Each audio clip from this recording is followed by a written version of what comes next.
Bulletin unique, tout ce qu'il faut savoir.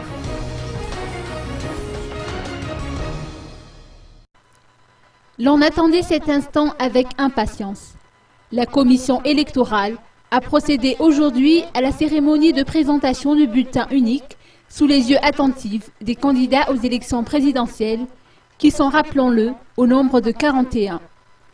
D'ailleurs, en raison de ce nombre record, la CENIT a dû apporter certaines modifications. Ainsi, le bulletin unique, qui sera utilisé pour la première fois le 24 juillet prochain, mesurera plus d'1 mètre de longueur. Il s'agira d'un papier en format A3 qui sera plié pour obtenir un dépliant comportant 3 volets, pesant 80 grammes au total. Les parties gauche et droite du papier sont divisées en 4 colonnes. La première est destinée au numéro des candidats, 1 à 41, la seconde à la dénomination du parti auquel le candidat appartient.